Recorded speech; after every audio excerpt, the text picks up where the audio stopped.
Diferencia con el internet, de igual manera pueden hacer lo mismo para que no exista interferencia. Y vamos a comenzar. Vamos a comenzar. Si me hace anfitriona, por favor.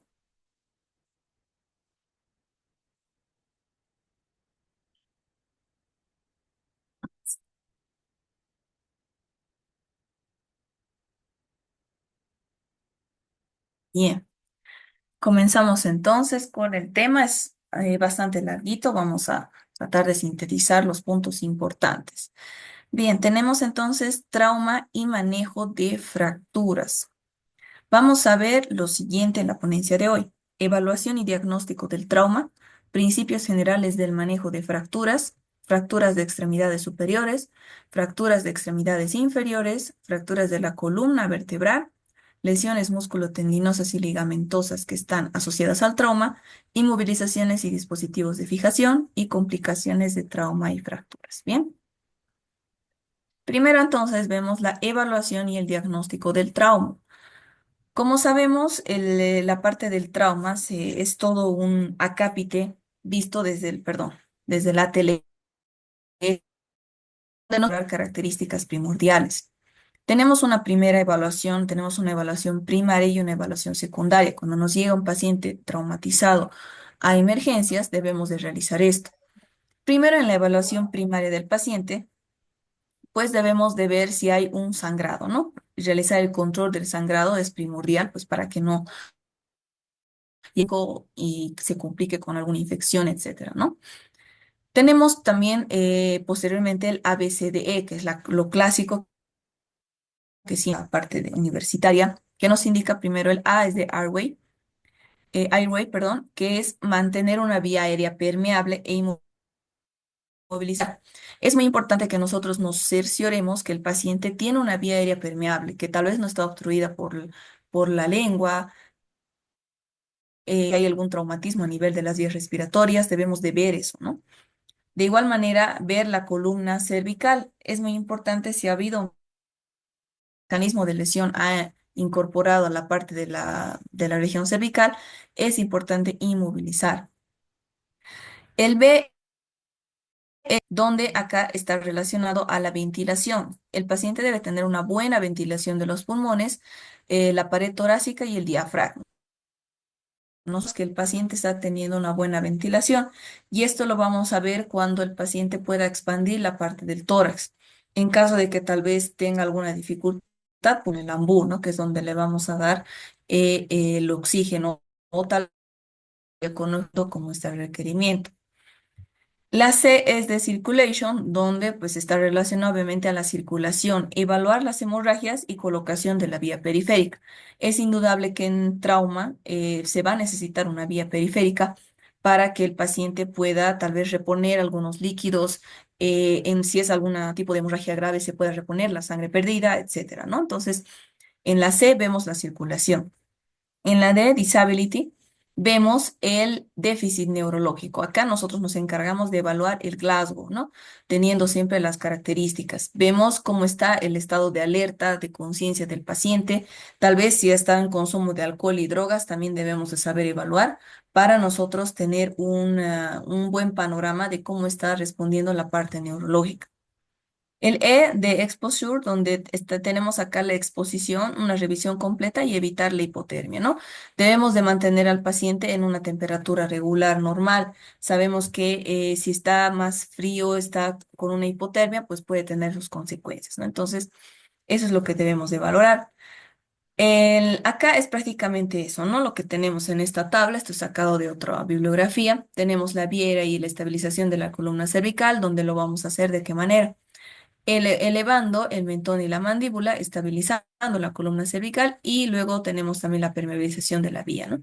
Que podría ser con una cánula orofaringea, una nasofaringea o, si así lo requiere, una intubación orotraqueal, dependiendo del caso. En la ventilación y en la respiración que tenemos acá, en el B, debemos de descartar si el paciente tiene un neumotórax a tensión, descartar si tiene un neumotórax masivo, un tórax volante o un neumotórax abierto, ¿no? Dependiendo las características de presentación. En la C tenemos la circulación y el control de las hemorragias que habíamos indicado. Acá lo más frecuente es que la hipotensión se asocia a un traumatismo por una hipovolemia. Y acá debemos detener rápidamente los accesos, que son dos catéteres, no solamente uno, que sean gruesos y cortos para permitir una infusión de grandes volúmenes de cristaloides. En la D del déficit neurológico, habíamos dicho el nivel de conciencia, ver si está alerta, si responde a los estímulos verbales, a los estímulos dolorosos, si está consciente, ver cómo está el tamaño y la reacción pupilar y ver si tiene algún compromiso de la conciencia, ¿no? Recordando siempre la escala de Glasgow, de 13 a 15 puntos, vamos a tener una gravedad leve, prácticamente está bastante bien el paciente. Entre 9 a 12 ya es moderado y 3 a 8 es grave, ¿no? En cuanto a la exposición, que ya es la E, pues el paciente debe desvestir al paciente evitando la hipotermia, ¿no? Y además descontaminar a aquellos pacientes que han tenido contacto con algún químico o algún elemento tóxico. Acá tenemos, perdón, la tabla de evaluación secundaria. Ya hemos realizado las primeras características de emergencia. ¿Qué debemos hacer en la segunda etapa, en la evaluación secundaria? Vamos a ir por partes, ¿no? Debemos de revisar todo el cuerpo y empezamos por la cabeza. En la cabeza debemos de buscar lesiones, laceraciones, contusiones, fracturas. Debemos de explorar cómo está la agudeza visual, el tamaño de las pupilas. Si es que hubiera algún trauma maxilofacial, debemos de buscar si hay alguna obstrucción de la vía aérea, porque indudablemente eso iría con la parte primordial de preservar la vida. En la revisión de la columna cervical y el cuello, debemos de inmovilizar el cuello hasta que se haya descartado la lesión cervical, ¿no? No debemos de movilizar porque tal vez en ese movimiento podemos dañar o lastimar más nervios que pues luego no permitan una correcta movilidad o sensibilidad.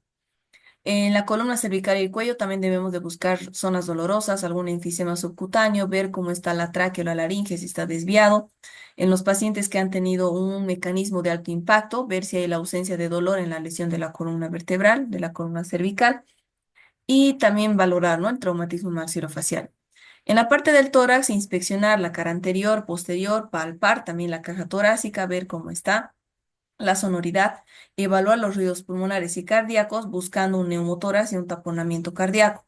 También sospechar de una ruptura aórtica si es que en la radiografía vemos el tórax que hay un ensanchamiento del mediastino y hay una fractura de la primera y la segunda costilla. Es muy probable que tal vez exista una ruptura aórtica, ¿no? También debemos sospechar el taponamiento cardíaco si hay un aumento de la presión venosa central y una disminución de la presión arterial, además de los ruidos cardíacos que están disminuidos o apagados. Se debe evaluar si es que se requiere una pericardiocentesis temprana por la vía subsifoidea, ¿no? En cuanto al abdomen, debemos de valorar la inspección de la auscultación y palpación del abdomen, debe de ser completo. Ver en los pacientes que han tenido un accidente de alta energía, un ataque de abdomen para ver lesiones precoces y evaluar siempre las características básicas, ¿no? En cuanto al perine, recto y vagina, se debe examinar si hay contusiones, laceraciones, sangrados, sangre dentro del lumen intestinal, porque podría tratarse de una perforación intestinal, ver si existen fracturas pélvicas, la integridad de las paredes rectales, de los esfínteres, etc. A nivel musculoesquelético debemos de valorar la inspección de las extremidades, si hay contusiones, si hay deformidades, ver la palpación de los huesos en busca de dolor, de movilidad anormal, de algún tipo de... ver también, buscar un síndrome compartimental, tal vez si es que hubiera, esto se va a manifestar con el dolor que va a aumentar al elongarse, ¿no? Ahí podemos ver tal vez un síndrome compartimental. También debemos de ver la evaluación neurológica. En la evaluación debemos de valorar la escala de coma de Glasgow, ¿no? Y una reevaluación también del estado de conciencia. Si bien en un inicio, en una evaluación primaria, hemos realizado la evaluación del Glasgow, en un segundo tiempo, en una evaluación secundaria, nuevamente debemos realizar. Ver el tamaño pupilar, ver las funciones sensitivas y motores es muy importante. Y la inmovilización total del paciente es fundamental hasta que se hayan descartado, ¿no?, lesiones totalmente de la columna. Vamos un poco, ¿no? El tema de las características a seguir. Por ejemplo, tenemos un Glasgow de 14 o fractura craneal palpable, signos como ser, por ejemplo, que el paciente está somnoliento, que tiene agitación, una respuesta verbal lenta o preguntas repetitivas. Si el paciente presenta esto, y el riesgo de un TEC. Entonces, realizar una tomografía craneal sería. El paciente no tiene estos signos. Debemos de ver si hay un hematoma temporal, parietal o occipital, si tal vez tiene una pérdida de conciencia mayor a 5 segundos o tal vez no actúa normalmente, ¿no? Como debería de actuar. Si esto, la respuesta a esto es sí, pues de igual manera una tomografía craneal y una observación. Debemos de valorar cuál sería mejor. En base a estos factores, nosotros tenemos que tomar en cuenta que vamos a decidir si se requiere una tomografía craneal o observación de acuerdo a la experiencia del examinador, de acuerdo a los hallazgos, de acuerdo a los síntomas, a la edad y a la preferencia, ¿no? Y en caso de que no, pues una tomografía craneal no sería recomendado si es que no tiene, ¿no? Estas características. Bien, ahora vamos a pasar a los principios generales del manejo de las fracturas.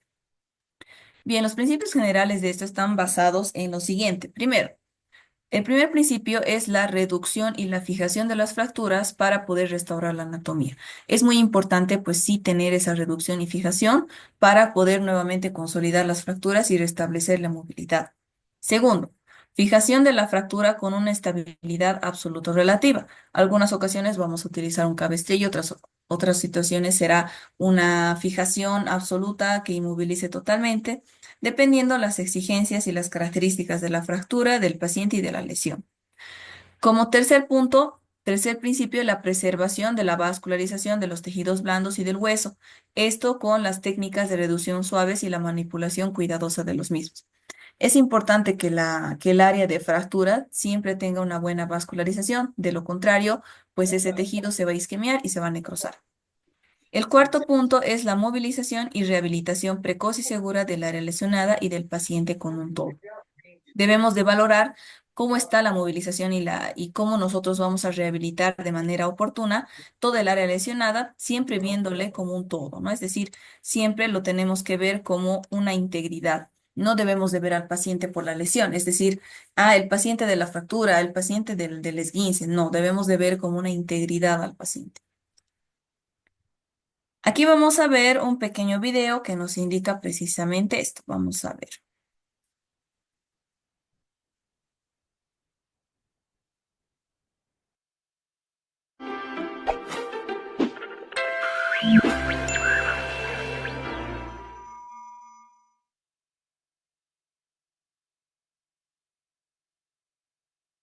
El primer punto sería un diagnóstico oportuno, después limitar el daño y realizar un tratamiento adecuado, que podría ser por medio de una inmovilización o podría ser por medio de un tratamiento quirúrgico con algún implante.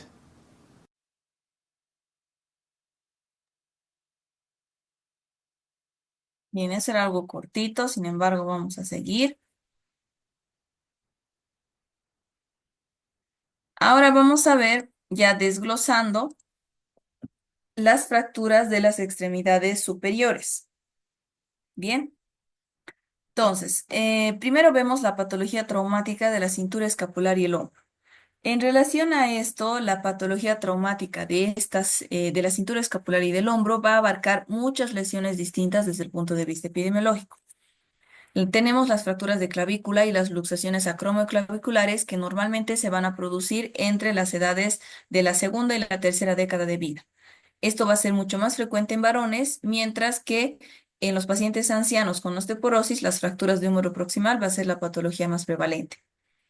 La luxación glenohumeral va a representar un 50% de todas las luxaciones y además va a presentar dos picos de incidencia. Va a presentar en la segunda década de vida y en la sexta década de vida. Y ahora vamos a desglosar un poco las características y cómo diferenciar. Si tenemos una fractura de clavícula, ¿qué síntomas y signos vamos a tener? Vamos a tener dolor, deformidad, que va a ser indudable, y una impotencia funcional. El diagnóstico para una fractura de clavícula es una radiografía anteroposterior de las clavículas, de ambas, no solamente de una, para valorar. El tratamiento se debe de ver en qué situación está, si está en el tercio proximal o distal, tal vez realizar un vendaje en anillas, una radiografía de control para ver cómo están los centros de osificación y revisar también cada 2 semanas. En cuanto a una luxación acromioclavicular, los signos y síntomas van a ser de igual manera dolor, deformidad, y aquí tenemos el signo de tecla, ¿no? Recordando siempre cómo es la característica del signo de tecla. El diagnóstico va a ser una radiografía anteroposterior de la clavícula, comparando siempre, y de los hombros en carga.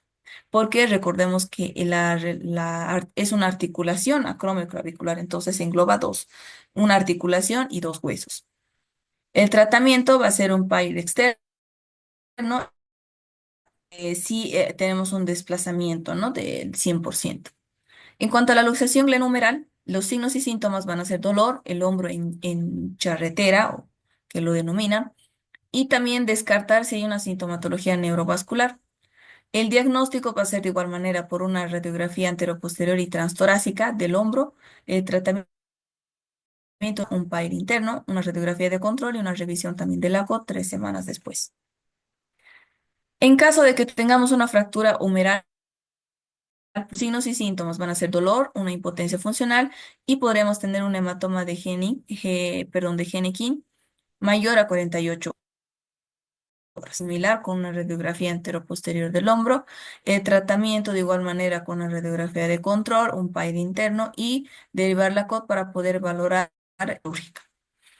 En cuanto a la luxación esternoclavicular, primero, si es una luxación posterior, los signos y síntomas, dolor en la palpación esternoclavicular. Puede haber una protrusión que sea variable en el extremo medial de la clavícula. El rango de movilidad va a ser doloroso. Podríamos encontrar tal vez una congestión venosa también, disnea y disfagia. En el diagnóstico, una radiografía anteroposterior del tórax y requiere una tomografía. El tratamiento, un PAI externo e interno según el grado y también derivar la COT para poder valorar la reducción. Patología traumática del codo. Acá vamos a ver específicas frecuentes entre el 3 a 5% y tiene una distribución bimodal. Quiere decir que tiene distintos picos. Un pico en la tercera década en los hombres y una séptima y octava década en las mujeres. Van a requerir normalmente una intervención quirúrgica las patologías traumáticas del codo, del húmero distal y del olecranón. Esto va a diferenciarse de las fracturas de la cabeza de radio que normalmente se van a tratar de manera ortopédica. Las luxaciones del codo van a ser las segundas más frecuentes después del hombro y la luxación posterior va a ser la más predominante con un 80-90%. La mitad de las luxaciones van a ser puras y la otra mitad se van a acompañar de alguna otra fractura. Bien, tenemos entonces la fractura diaficiaria del húmero. Signos y síntomas, dolor, deformidad, va a haber una inestabilidad del foco y debemos descartar la sintomatología neurovascular. El diagnóstico va a ser una radiografía anteroposterior y lateral del húmero y el tratamiento, una férula braquial, una radiografía de control y derivar la ACOT para poder valorar una intervención quirúrgica. En la fractura del húmero distal tenemos el dolor, la tumefacción del codo y la impotencia funcional del codo. El diagnóstico va a ser de igual manera por una radiografía anteroposterior y lateral del codo. El tratamiento es de igual manera que en la fractura diaficiaria del húmero. En la fractura del olecranón tenemos signos y síntomas de dolor y la impotencia para poder realizar una extensión del codo. El diagnóstico va a ser igual, una radiografía anteroposterior y lateral del codo y de igual manera tenemos el mismo tratamiento que las dos primeras que hemos mencionado. En la fractura de cabeza de radio, los signos y síntomas tenemos dolor en la cabeza de radio, un dolor en la pronosupinación y una limitación flexoextensora del codo. El diagnóstico va a ser una radiografía anteroposterior y lateral del codo de igual manera y acá el tratamiento es un PAI externo y una revisión del LACOT si tal vez requiere también una intervención quirúrgica.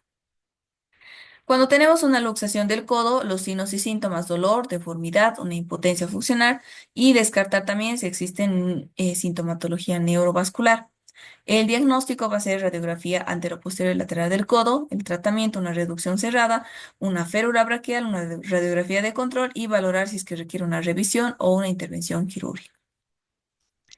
Para la patología traumática de antebrazo y muñeca, las fracturas de la extremidad distal de radio van a ser bastante frecuentes y las más frecuentes dentro del miembro superior. Por lo tanto, es muy importante saber estas características, ¿no? Va a Perfecto. representar aproximadamente un sexto de Y todas las luego, fracturas que se van a atender en servicio de urgencias. Por eso. favor, habíamos dicho los micrófonos apagados. Bien. Esta patología traumática de antebrazo y muñeca es mucho más prevalente en las mujeres a partir de los 40 años. Sin embargo, no hay que olvidar que los pacientes jóvenes, los jóvenes están muy expuestos a este tipo de fracturas debido primeramente al sexo, es decir, en este caso serían los varones, y a los accidentes del tráfico laborales, ¿no? Porque se hace mucha utilidad de las manos. Los factores de riesgo van a incluir una disminución de la densidad mineral ósea, los antecedentes familiares y que la paciente pues tenga menopausia precoz, ¿no? Es importante también ver el concepto de la fractura clínica del escafoides para ver si es compatible con este tipo de fractura y tal vez no se ve en la radiografía. Bien, entonces entramos. Fractura diafisaria de cúbito y radio. Los diagnósticos, los signos y síntomas. Dolor, una deformidad que va a ser muy evidente y una impotencia funcional. El diagnóstico, una radiografía anteroposterior y lateral del brazo. El tratamiento, derivar la COD para valorar la intervención quirúrgica. Una férula braquial y una radiografía de control. La fractura de la extremidad distal del radio. Signos y síntomas, dolor, una deformidad también. Tal vez tenemos la deformidad en el dorso del tenedor en la fractura de Coles. El diagnóstico, una radiografía anteroposterior y lateral de la muñeca, en este caso. El tratamiento, una reducción cerrada, un yeso antebraquial y braquial, una radiografía de control y una revisión de la COD e intervención quirúrgica. Para la fractura del escafoides y carpiano, los signos y síntomas, dolor de la tabaquera anatómica, del tubérculo del escafoides y dolor en la compresión axial del primer dedo. Para el diagnóstico vamos a utilizar la proyección del escafoides, una radiografía anteroposterior y lateral de la muñeca, y para el tratamiento vamos a valorar si una fractura clínica del escafoides, de acuerdo a la clínica, más la radiografía negativa. Y la férula del escafoides, además de una revisión de la COD 2 semanas después. La luxación del semilunar, los signos y síntomas que vamos a tener es una tumefacción difusa, es decir, no va a estar bien especificada, y el dolor.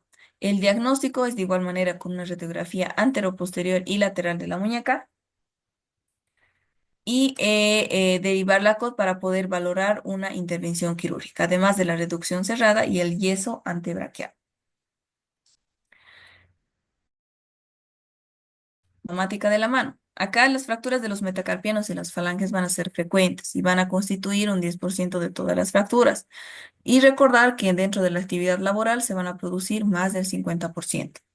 Los dedos más extensos van a ser los más frecuentes, los más externos, perdón, y los más afectados. En cuanto a contusiones del miembro superior, en el caso de poder tener hallazgos en la radiografía ni en la clínica compatible, vamos a decir que es una contusión. Las contusiones pueden causar dolor, una inflamación. En este caso vamos a valorar el tratamiento, tal vez un vendaje compresivo intermitente durante 5 días, un reposo relativo, el frío local con el dolor, el uso de algunos AINES y analgesia, y debemos de seguir la valoración con el médico de atención primaria. Tenemos acá en el pulgar del isquiador una lesión del ligamento colateral cubital. ¿Qué signos y síntomas vamos a tener? Dolor en la articulación, el bostezo que va a ser a nivel articular y una incapacidad para poder agarrar los objetos en pinza, ¿no? Estarían aquí afectados 1 y 2 en cuanto a los dedos. El diagnóstico va a ser una radiografía anteroposterior y lateral del dedo de la mano y el tratamiento derivar la COD para poder evaluar la intervención quirúrgica y la inmovilización del primer dedo. En el caso de esa metacarpiano, tenemos el dolor, la tumefacción, valorar la mano, radiografía anteroposterior, lateral y oblicua de la mano. El tratamiento, una reducción cerrada, una férula antebraquial intrínseca plus y una revisión también que después de las 2 semanas. Para la fractura de la diáfisis metacarpiana, tenemos el dolor, la tumefacción y valorar la malrotación dentro de la sintomatología. Dentro del diagnóstico tenemos una radiografía anteroposterior lateral y oblicua de la mano, y dentro del tratamiento una reducción cerrada, una férula antebraquial intrínseca plus y una revisión de la COT de igual manera. Para la fractura de los falanges, los signos y síntomas van a ser De igual manera, la tumefacción, el dolor y valorar también la malrotación. El diagnóstico va a ser de una radiografía anteroposterior y lateral del dedo afectado. El tratamiento va a ser primeramente la sindactilia más o menos una férula. Sabemos que la sindactilia va a ser inmovilizar la falange, una radiografía de control y revisar dentro de 2 semanas. Bien, ahora pasamos a las fracturas de las extremidades inferiores. Empezamos con las fracturas de cadera. El mecanismo de lesión en el tema de la fractura de cadera va a variar y va a ser muy frecuente en los ancianos porque tienen caídas de altura. Recordemos que los ancianos pues ya no pueden tener una buena estabilidad y normalmente tienden a caerse y esto ocasiona estas fracturas. Tenemos primeramente las fracturas intracapsulares. Estas son fracturas intraarticulares, van a comprometer la cabeza del fémur o el cuello del fémur anatómico, el cuello femoral anatómico, pero recordando acá también que va a interrumpir el aporte vascular. Tenemos la clasificación de Garden para las fracturas del cuello femoral. Tenemos el de tipo 1, que es una fractura no desplazada, incompleta y impactada en valgo. El tipo 2 va a ser una fractura completa que va a ser no desplazada. El tipo 3 ya es una fractura completa con un desplazamiento parcial en varo y generalmente en retroversión, como vemos acá. Recordando siempre que esta es una clasificación de las fracturas del cuello femoral. Y el tipo 4 es una fractura completa con también un deslizamiento total, un desplazamiento total. Para las fracturas extracapsulares, estas son más frecuentes en el anciano, son las fracturas extraarticulares, van a ser un problema mecánico más que la vascularización, es decir, no va a estar muy comprometido la vascularización, sin embargo, la movilidad sí. Acá tenemos la clasificación de las trocantérias, perdón, que van a ser las más frecuentes, las subtrocanterias, las del trocánter mayor como tal y las del trocánter menor, ¿no? Como vemos en la imagen, dónde está la ubicación de acuerdo al trocánter. Tenemos también la clasificación de Boyd y Griffin según las distintas características. Tenemos la de tipo 1, donde no va a estar desplazada, estable y sin conminución. En la de tipo 2, que van a ser estables con una mínima conminución. Las de tipo 3, que van a tener un área posteromedial conminuta. Y las de tipo 4, que van a ser intertrocanteria y subtrocanteria. Bien, ahora vemos un poco las características de la fractura de cadera como tal. Primero vemos el mecanismo de la lesión. ¿Cómo es en un paciente anciano y cómo es en un paciente joven? En un paciente anciano, pues es una caída de su propia altura, ¿no? La clínica de esto y de la exploración va a ser un dolor e impotencia funcional total. A veces podemos ver que el paciente va a tener un hematoma en la cara interna del muslo. La valoración va a ser una radiografía anteroposterior y axial de la cadera bilateral, siempre bilateral. En la proyección anteroposterior vamos a utilizar las líneas de Steno para tener la referencia y si encontramos un salto de discontinuidad entre ellas, podríamos estar indicando de que es una fractura. En la proyección axial, la línea media del fémur debe continuarse en el centro de la cabeza femoral. Para el tratamiento, una canalización de la vía periférica es importante, ver la analítica del perfil preoperatorio de acuerdo a la edad y a sus factores de riesgo, una analgesia intravenosa que sería el AINE, paracetamol y metamizol y valorar los fluidos. Ahora, ¿qué sucede en un paciente joven? Acá es un traumatismo de alta energía, ¿no? Como por ejemplo un accidente vial, un accidente deportivo, donde podemos encontrar un acortamiento más aducción y rotación externa en la gran mayoría de los casos. De esta manera se da la fractura de cadera. En los casos de fractura de la cabeza femoral y luxación posterior, vamos a tener una flexión, una aducción y una rotación interna. En esto, recordando la posición del bañista sorprendido. En cuanto a al diagnóstico, debemos de valorar la realización de una tomografía si se sospecha de una afectación acetabular o de la cabeza femoral y al tratamiento una interconsulta con el traumatólogo de guardia para valorar el paciente y en la mayoría de los casos es quirúrgico de acuerdo a la técnica de tratamiento, de acuerdo al tipo de fractura vamos a valorar la técnica correspondiente. En cuanto a las luxaciones de cadera, es una lesión grave de un traumatismo de alta energía y asociado a otras lesiones. En cuanto a la epidemiología, vemos primero el mecanismo lesional. La luxación anterior es menos frecuente y la más frecuente es la luxación posterior. Primero vemos la menos frecuente, la luxación anterior. Acá se debe a fuerzas de abducción y rotación externa. Es frecuente que la cabeza del fémur esté en fracturas que sean osteocondrales, ¿no? Que se vayan a asociar. Si la cadera va a estar flexionada, se va a producir una luxación interior obturatriz y puede producir una luxación superior o pubiana. Ahora vamos a la más frecuente, que es la posterior. Suelen producirse después de accidentes de tráfico ya con un choque directo en la rodilla contra el salpicadero, causando una fuerza lesiva, ¿no? Y que sea una fuerza directa contra el fémur en un sentido posterior. En cuanto a la clínica de exploración, en la luxación anterior, dolor e impotencia funcional total, vemos que el miembro en luxación tiene en flexión tiene una luxación, una extensión, que sería una luxación superior, y una abducción y rotación externa. Ojo aquí que es la diferencia de la posterior. Tener de igual manera un dolor y una impotencia funcional total. Vamos a ver acá el miembro en aducción y una rotación interna. Y además el ciático para valorar la lesión. Entonces, si nos damos cuenta, esas son las diferencias, ¿no? Entre ambos tipos de luxaciones. Bien, también dentro de la luxación anterior y posterior vemos las pruebas complementarias. En realidad en ambas, ¿no? Tanto en la posterior como en la anterior. Tenemos la radiografía anteroposterior. En la luxación anterior, la cabeza del fémur es más grande y se superpone al acetábulo interno y el agujero obturador. Me indican aquí que en el zoom se va a cortar en un minuto, ¿no? No, eso está poco disparejo, ¿no? Entonces, si se corta, volvemos a ingresar. En cuanto a la luxación posterior, la cabeza del fémur va a parecer más pequeña y se va a ver desplazada hacia arriba. La radiografía con proyecciones oblicua, obturatriz e ilíaca, que es la proyección de Judet, vamos a ver que nos va a facilitar el diagnóstico y la luxación y la localización de la luxación. Además de que va a ayudar a visualizar si hay fracturas transversales o de la pared posterior. Y valoramos la necesidad de una tomografía en caso de que tal vez todavía tengamos dudas.